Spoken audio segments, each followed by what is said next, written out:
Shanti, Shanti, Shanti. Om Shanti, Shanti, Om Shanti, Shanti.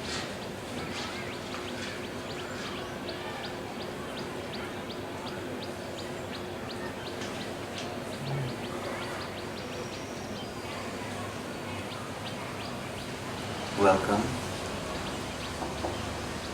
Happy Pongal. This beautiful celebration of the harvest in Tamil Nadu.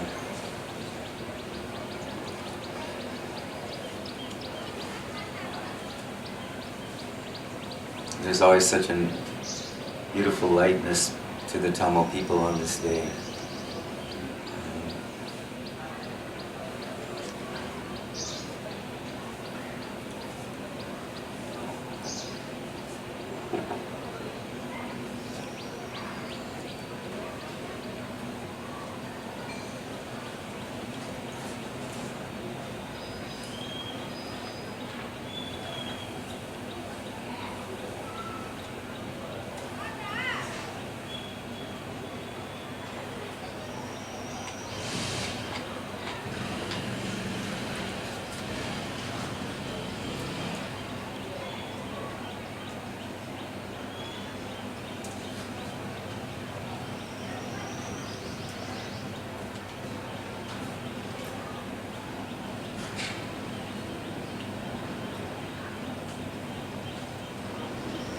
But for us as sadhaks and sadhus or wannabe sadhus, nothing is ever changing. Everything is the same.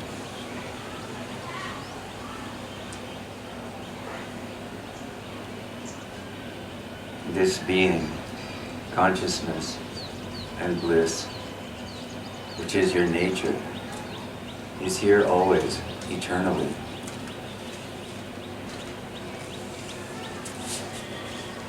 No matter what dance you are doing, whether your dance is happy and light and filled with pleasure like the Tamil people today, or whether your dance is heavier and more difficult at a given moment, there is an unchanging, unborn, and undying nature to you.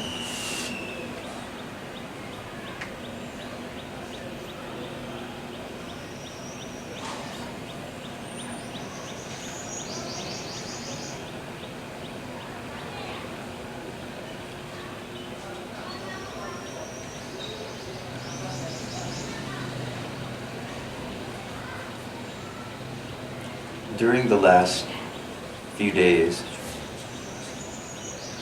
several people have come up to me, and when they started talking, the conversation was some version of, I love it here so much. I love being here at Arunachala, being around Ramana Ashram, being around other sadhaks. And in this time and this place, my mind is so still, and I feel so peaceful, and I'm so happy to be here.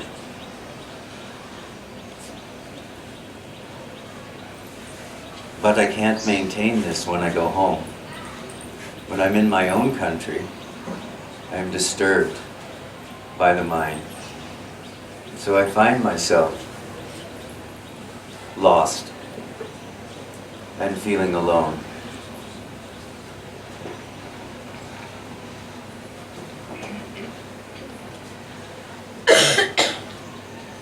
This is like standing at the coast, at the edge of the sea, and looking out and seeing the waves crashing on the shore and rising in the distance, the wind blowing the water off the top of the waves,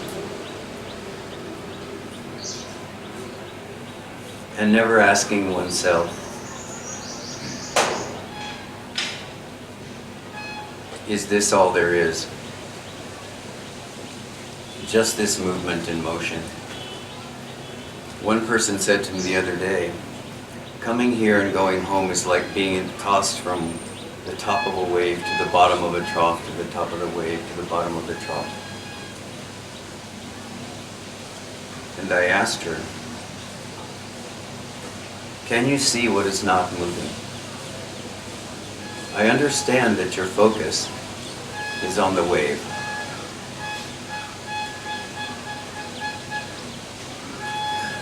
But to not ask yourself the question, and what isn't moving, is to miss the gateway back into your true nature, your self-nature, as self-aware being. This is like standing at the coast and watching the waves, and it never occurring to you that the waves are not the sea. And so you go into your life and you are drawn here and there, thrown high, thrown low, pulled to the left and pulled to the right.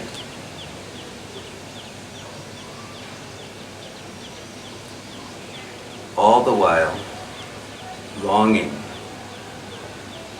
for peace, but it never occurring to you that what becomes necessary is to notice the ocean itself, that which you already are.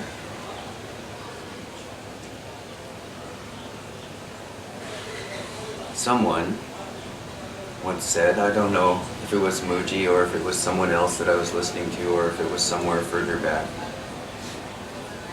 that to long for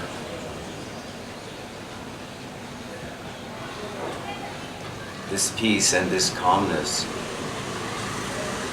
when you are swimming in it is like being a fish in a lake looking for water.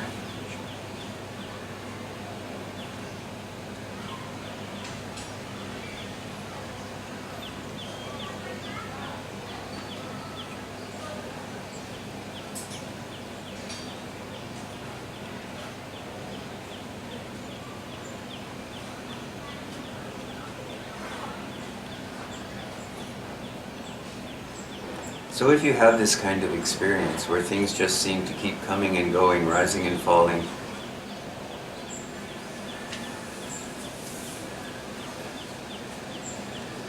I want to encourage you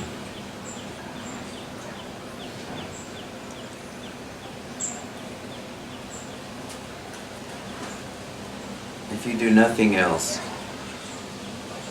begin to ask yourself this question. In the middle of all this motion, in the middle of all this movement, in the middle of all this turmoil, what is there that is unmoving?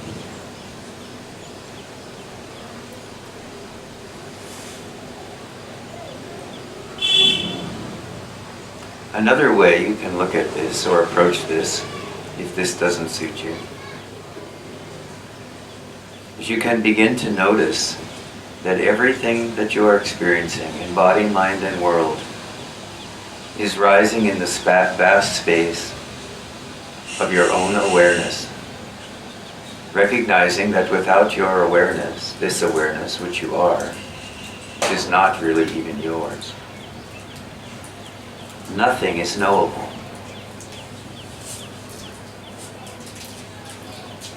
This awareness is the space in which everything you know, everything you see, everything you taste, touch, smell, think, or experience is rising. So the simple practice for realizing this is not to close down on whatever is on the peak of the wave or whatever is in the valley of the wave, but rather to open. Throw open your heart, throw open your mind to embrace everything that is here. And come to realize yourself as this vast space in which all of this is arising. And none of this is separate from you. Because you are not you in the personality sense. You are you in the sense of the vast space in which all of this is arising. And this is your nature.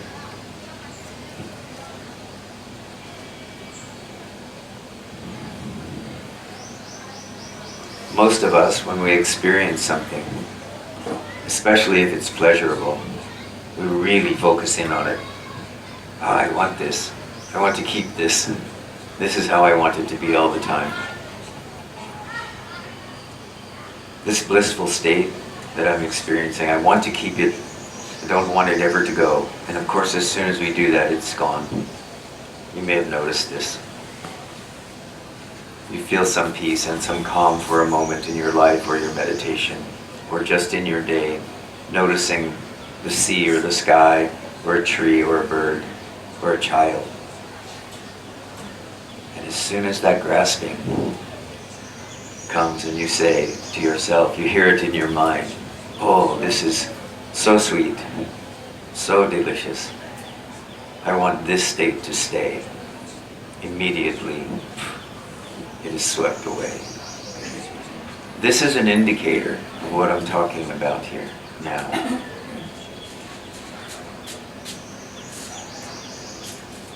About falling back into the vast space of your own being.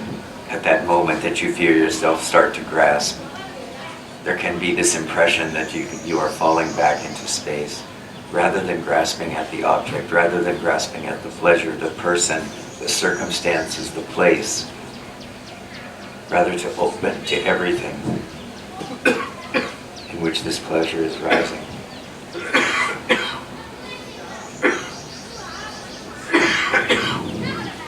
To see that everything has its foundation in the open space of your own being.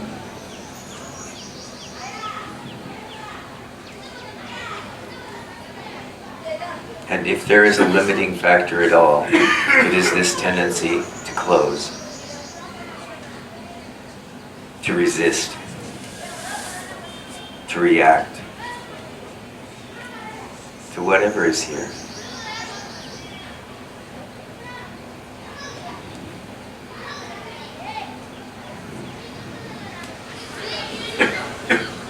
But to open, receive, accept,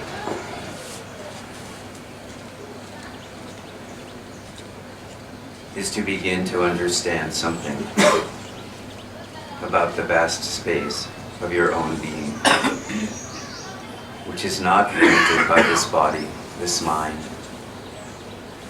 these experiences, anything in this moment.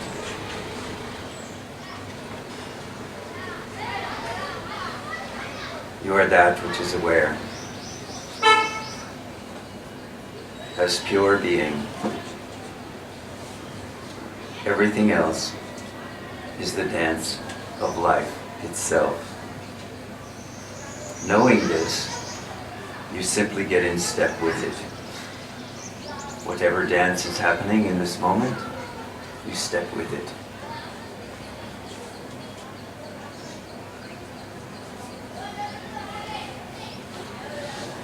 No rejection, no resistance, no grasping, just stepping.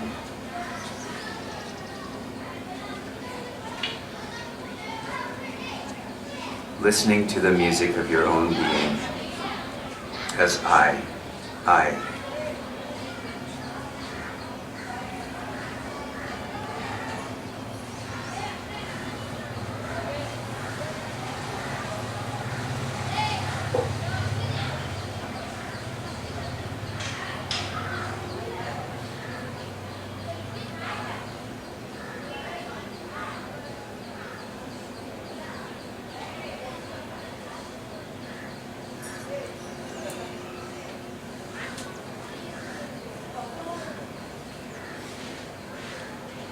Sometimes your being will be noisy and raucous. Other times it will be completely still and quiet.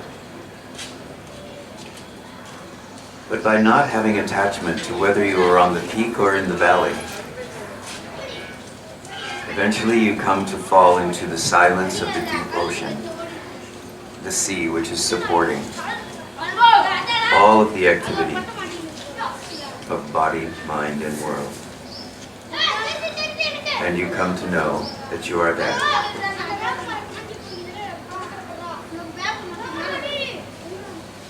This vast ocean of peace.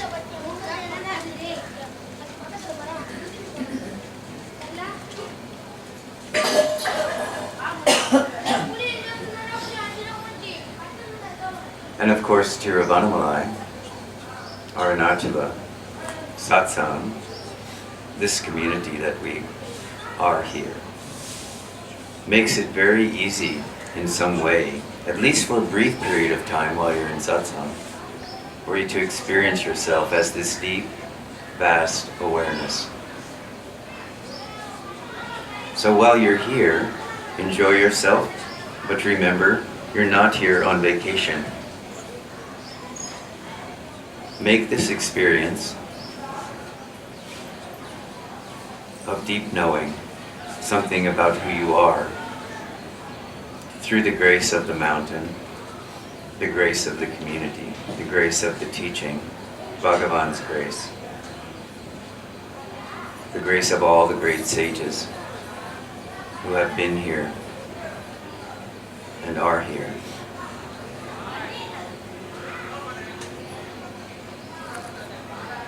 Take this opportunity for just a few moments each day to fall into the spaciousness of this being, consciousness and bliss, which is here, until you understand completely and without doubt that you are that. And when I say without doubt, the consequence of that is that you go back to wherever you are from, you take up your activity, you go back to your job, you go back to your life as you know it there.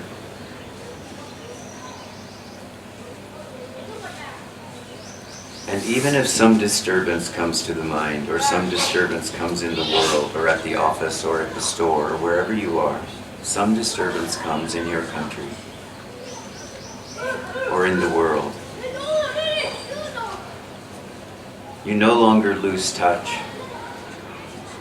with the experience of being here at the foot of Arunachala, at the feet of the Lord, and this peace, calm, gentleness, compassion, and love that you feel here. You know this to be your deepest nature. So now, if the crest of the wave comes, you surf. And if the valley of the wave comes, you tumble. But somehow, unmoved. There's a deep recognition in you that you have touched this place of silence. And that this place is always available to you, even when the mind is clouded by events outside of the mind, or events in the mind. There is this deep recognition that that which is aware of both the peaks and the valleys.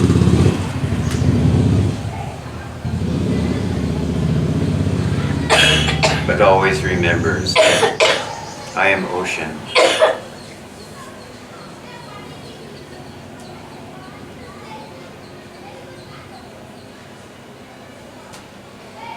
And whatever is here is myself, and all is well.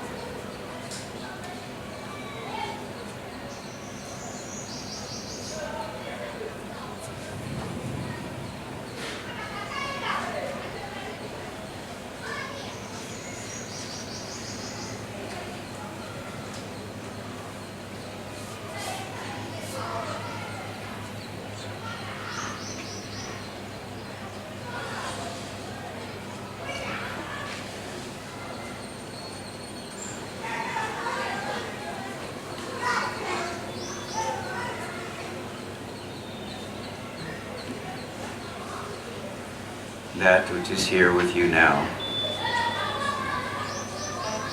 will never leave.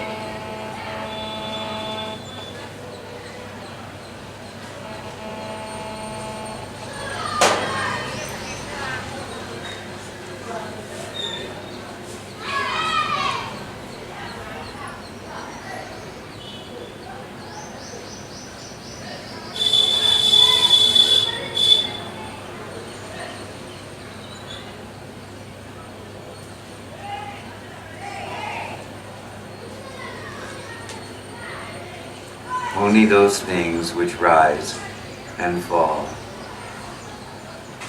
in this awareness, which is here now, will come and go. You will remain as this silence, as this aware, as this love.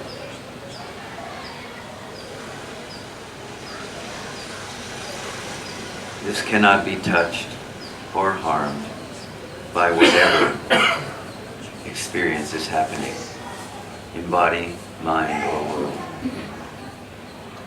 Know this to be your nature. You are naturally this, always this. And this is that.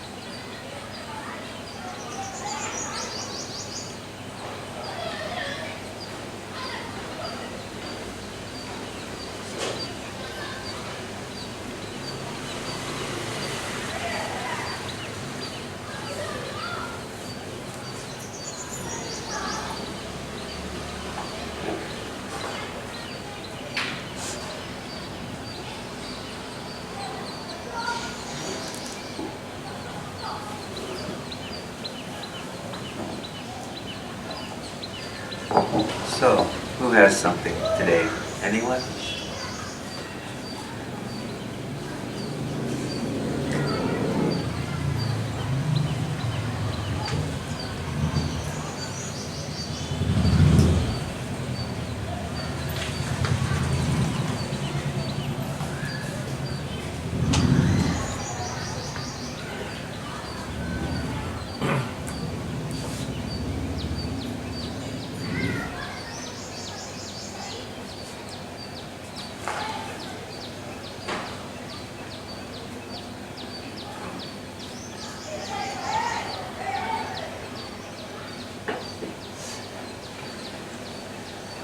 Welcome.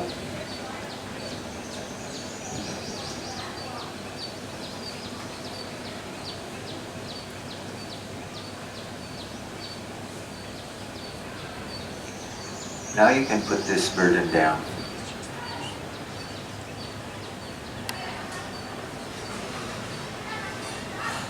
Let our Natula carry it for you. It's not for you anymore.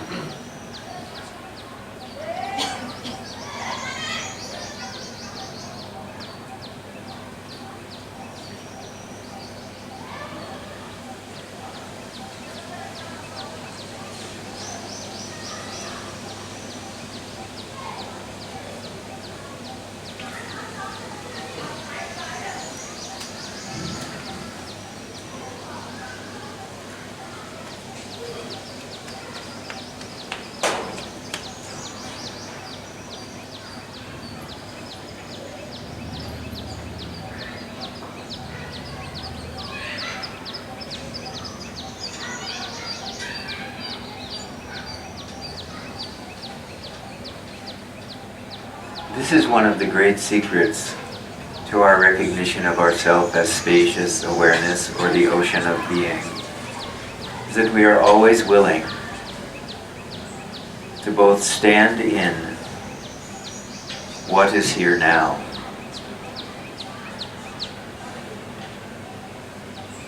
and recognize that the only thing we need to do is give it to the Lord. Give it to God. Give it to the mountain. Give it to Sri Arunachala. Give it to Sri Yogi Ram Sarat Kumar. Give it to Sri Sheshadri. Give it to Sri Ramana.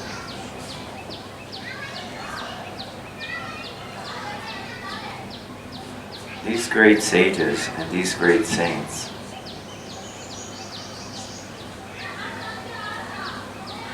are not just here to show us the way and to remind us about our true nature. They are also here as a refuge for us. So when we are challenged, struggling, suffering, life seems difficult and hard,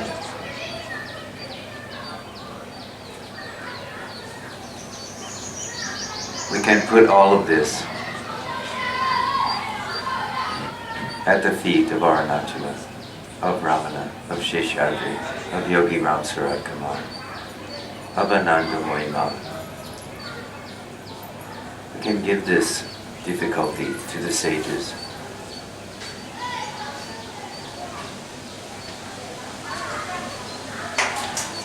Not to get rid of it or to avoid it, but to receive their help, their blessing. They are much more capable of carrying the burden than you are. It is their great joy to serve you in this way.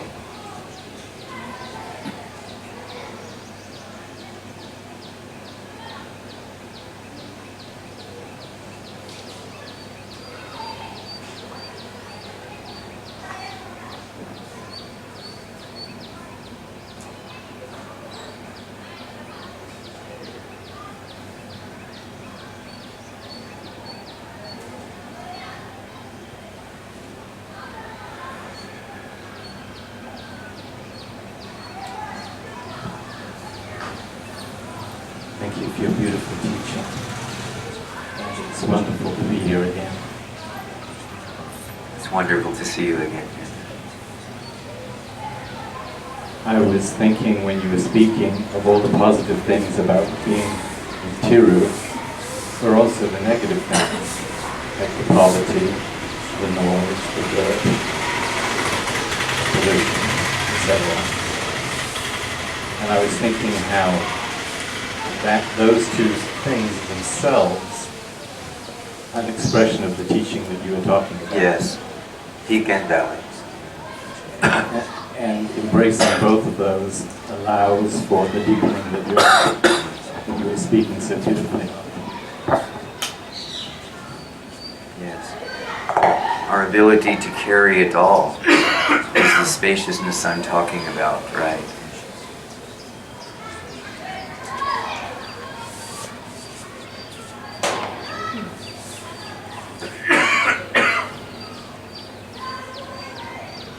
And when we move towards spaciousness or open-heartedness, however you want to say that, when we move toward this openness,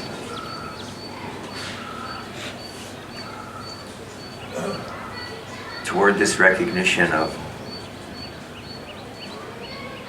self-realization, self-awareness,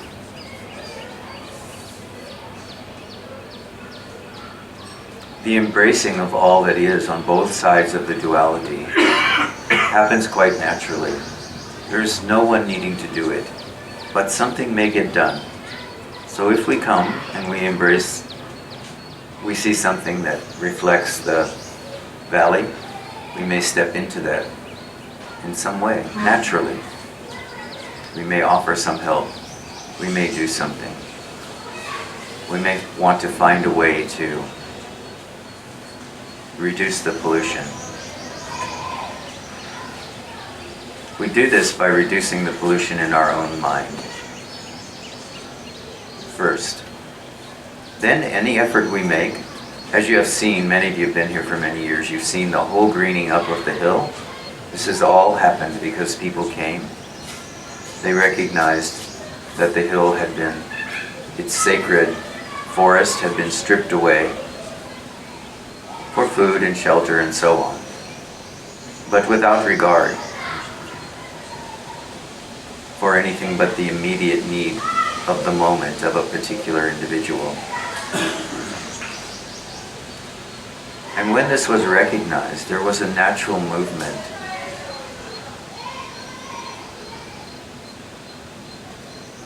that eventually led to the establishment of the nursery, which is over on the other side of the hill, the planting of thousands and thousands of trees and plants and bushes every year by volunteers.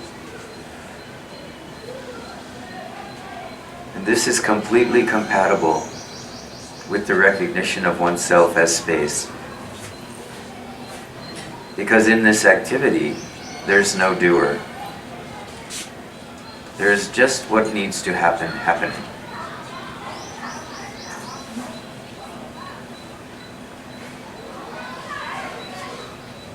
And another person comes here and suddenly becomes completely unaware of both the peaks and the valleys, and spends a day, a week, a month, a year, 10 years sitting on the hill somewhere, or sitting at the foot of the hill, or living in a small room in the center of town. And their contribution is to radiate peace and self-knowledge.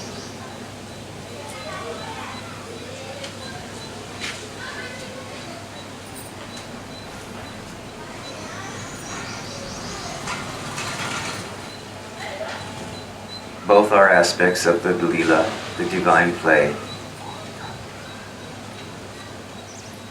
of consciousness itself. And somewhere between these two polars, we find ourselves, most of us.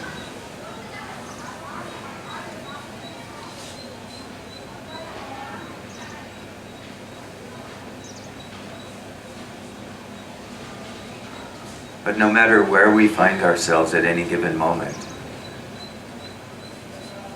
we are called, we are drawn, we have come here to continue the inquiry, to keep noticing, am I aware? What is aware here? Who am I? Who is acting in this way or that, doing something or doing nothing? We're always challenging the position, spoken or unspoken, that there is a me, that there is a mind, that there is a problem, that there is a solution. This dialogue in the mind is not what the inquiry is about. What the inquiry is about is discovering the nature of being. And from this place of self-realization and self-recognition of oneself as being consciousness and bliss, then being of whatever value,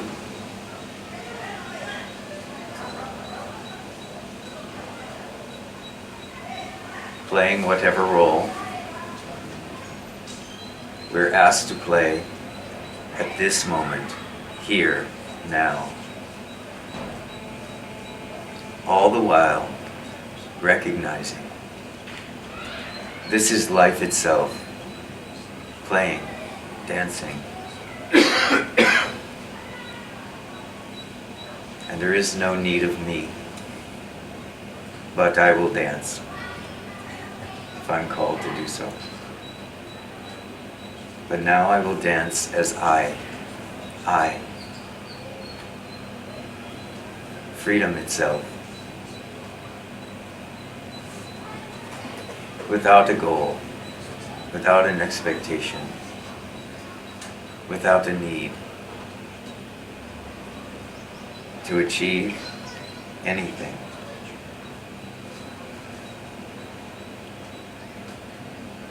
Now I am here as this being, consciousness, bliss.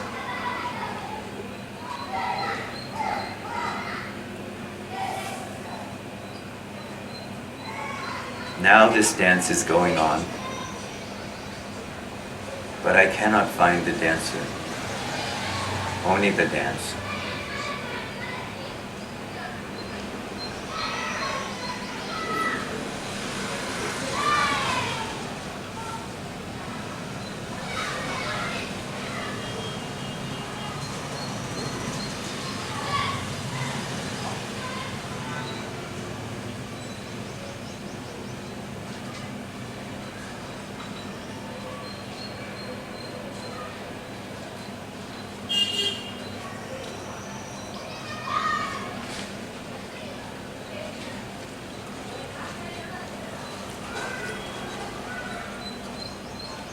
Was there something else you wanted to add?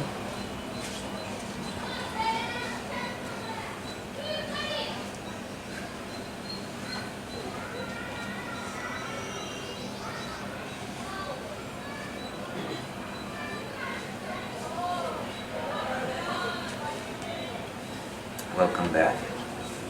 Nice to see you.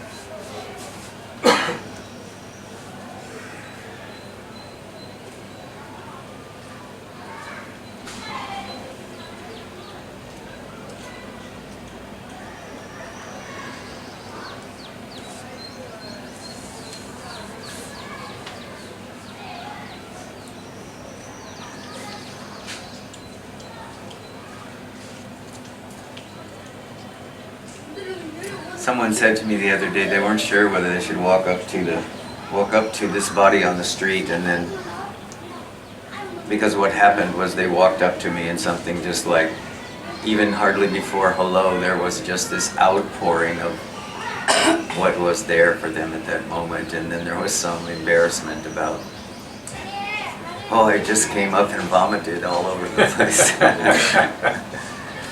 But I want to assure you that sometimes this happens, and it's very nice. It's also good because sometimes then what you bring on the street is also what I use here.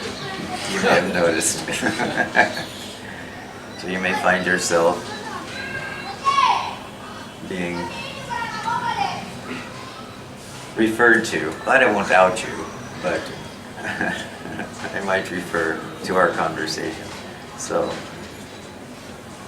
the conversations that we have here, or the conversations that we have out on the street, all end up being here for the benefit of all of you, to be able to continue with your sadhana while you're here.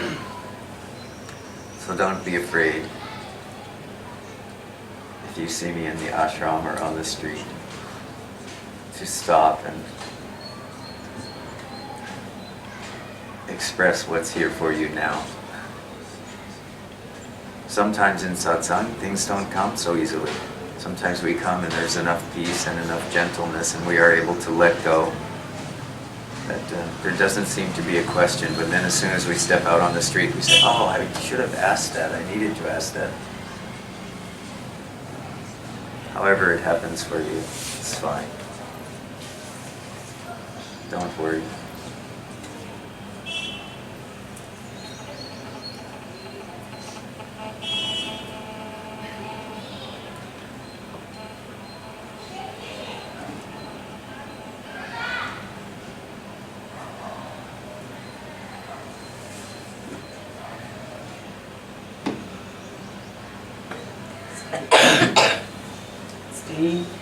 Staying as this awareness and as this peace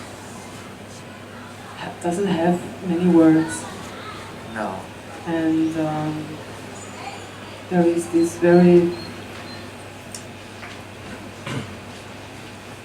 big wish and longing to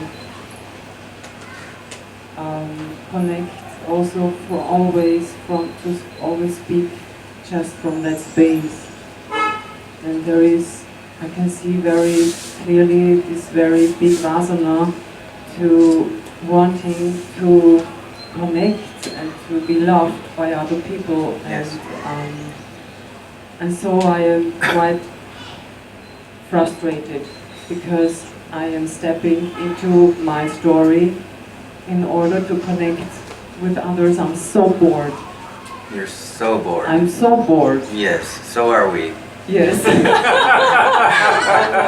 And there is a frustration because also then I get also the story of the others.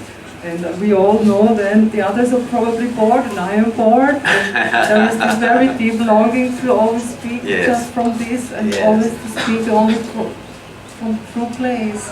And so easily just stepping into the story happens, and at the moment it happens, I'm so bored and frustrated, but it's seems that Yes. how can I always just speak from here? This is such a big longing. I don't know whether that's a question or just to say that this is. No, this is a very clear question. Yes. Forskellige oprindelsesland, og det er også lovgivning, hvor der er forskel i kvinders og mænds adgang til at få oplyst deres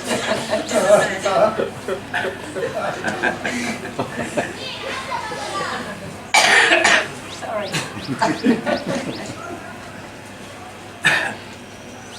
The very simple answer is that when you recognize that this vasana is here, you've already clearly seen what happens if you go with that, right? This is what you're saying is frustration and boredom. So really, there's only one option now, silence. But this is not silence that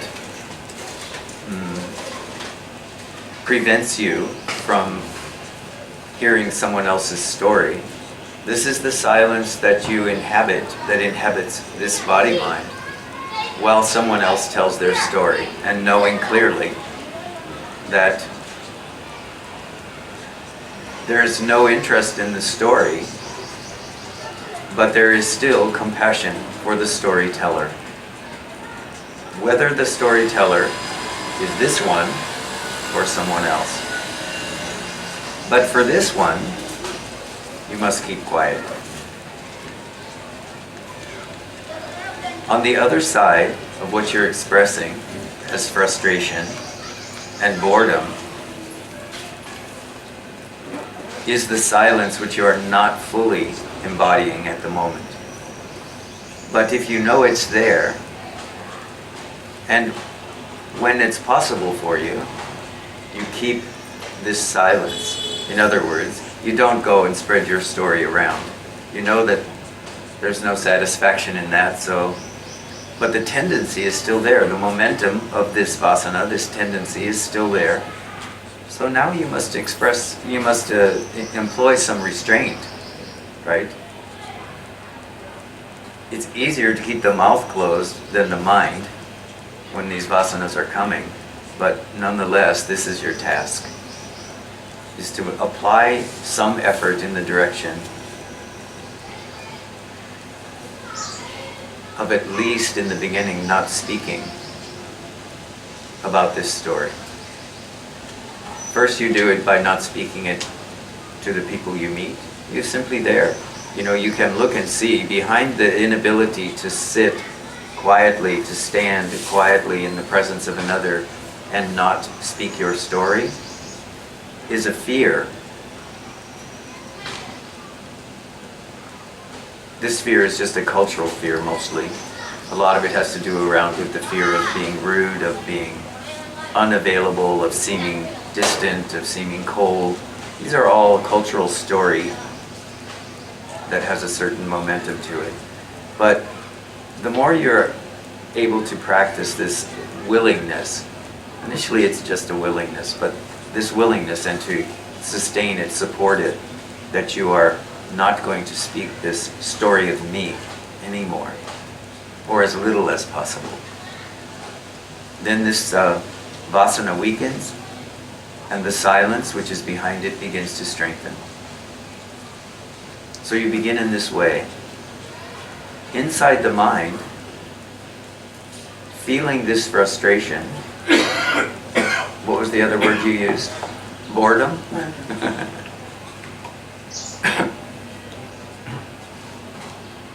Still don't look at the wave on the ocean. Look at the ocean. The ocean, in this case, being this recognition that you no longer need the wave itself. That even without this wave of self-identification, of this is my story, and I am so sick of it and so bored with it, even beyond all that story, is the depth of your own being, the ocean of being. So this is why we restrain the mouth. We don't go around speaking that story anymore. And then in the mind, when we see the story is there, we say, oh, this is a vasana. Here's this tendency again. And we plunge more deeply into the silence which is behind it. We don't need to get rid of it, we just don't need to give it any more attention. Right? Attention, as I've been saying, is the food of thought. So we can acknowledge the vasana is here, it has risen again, the desire to speak, to be the story, to think about the story, to identify with the story. This vasana is here. So what? I feel the vasana is more that I want to be loved, and that's why I give attention to the story of others, because I'm usually not talking a lot. I feel like, but I'm listening. I'm a good listener, so it is an invitation for others to get to tell their story. Yes. And for me, it's a confirmation that I am the role of a listener. I'm loved. Yes. I am loved Yes. because they can tell their story. This is the vasana. I want to be loved Yes. by having this role of a listener Yes. and some kind of seeming connection. And if you give up that role, Yes. what is there then? If you are just there as the listening, and the me that is the listener, if you're no longer interested in that, being the listener, do you stop attending to the moment? Do you stop attending to the person? Do you stop No. listening? Probably not. Okay, so when this argument starts up in the mind about when this recognition arises in the mind that this is the vasana and I want to be loved,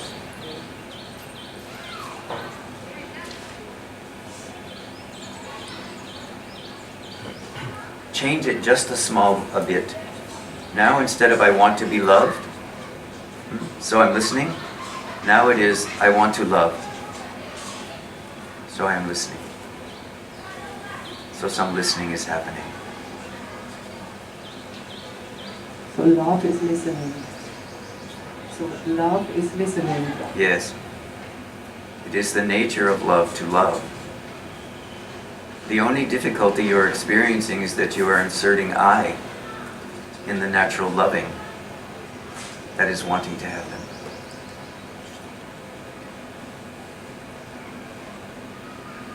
So just love.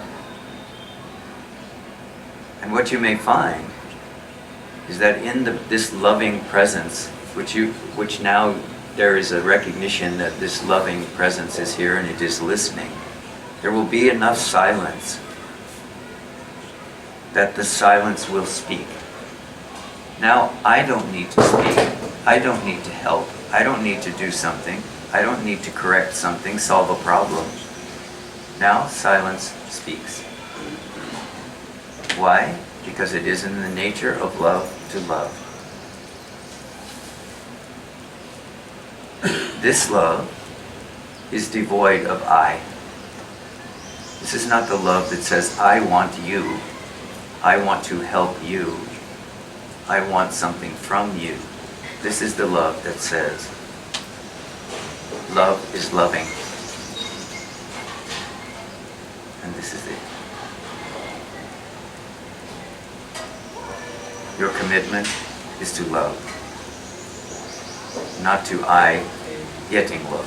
When the thought comes up, why do I have to listen to that story? I actually don't want to listen because I'm not interested in the story, but I don't keep speaking because I Yes. don't say anything. Yes. But if you still are not interested in this story, I don't want, if you are just there, if there is just loving happening, I can promise you that you will soon have the experience where love turns on its heel and walks away from whatever is happening over here. It just is. Sometimes silence and love recognizes that what is happening is not loving and is not appropriate at the moment, and it simply walks away. This happens.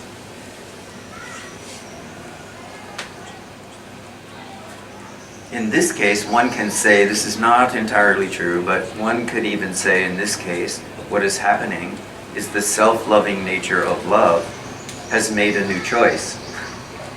If love is not being experienced here, it simply looks over here. this attention that is moving always toward love, not being loved or giving love, but just loving, then sometimes the attention shifts. And this happens. So, what is the problem? When this happens, the one who is being turned away from does not feel a loss of love. This one just feels like something shifted and it happens. There's no, what the personality is worried about is, oh, I am being rude, they will not like me, this is not polite.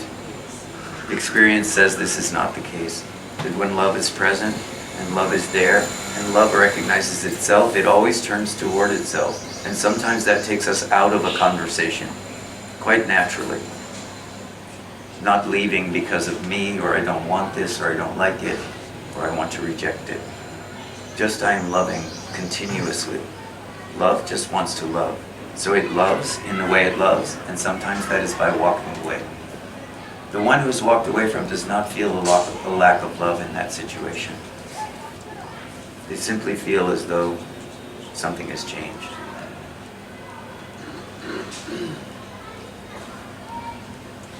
They don't feel rejected. That's what I wanted to say. There's no sense of rejection. Why? Because love is continuing to love. It is loving here, and now it is loving here. In some way, there's this sense. Try it. The secret is silence. Not a me, loving or rejecting. Just silence. Silence out of which awareness moves on its own.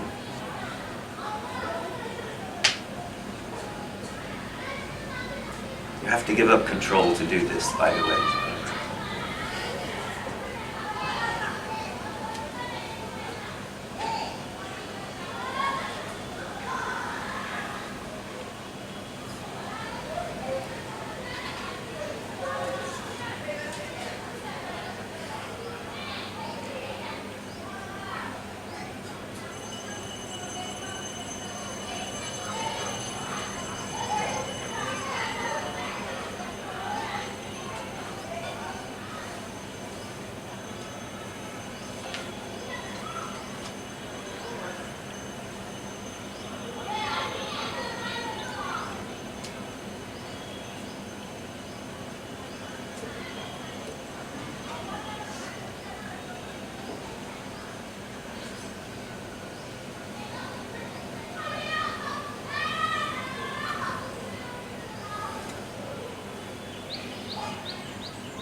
Om Trayambakam Yajamahe Sugandhim Pushtivardhanam Urvarukamiva Bandhanam Mrityormukshiyam Amritava Swaha Bhuva Bhu Om Sat Jum Ham Om.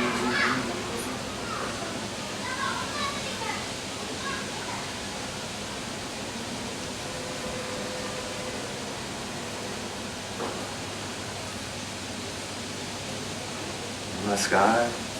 Namaskar.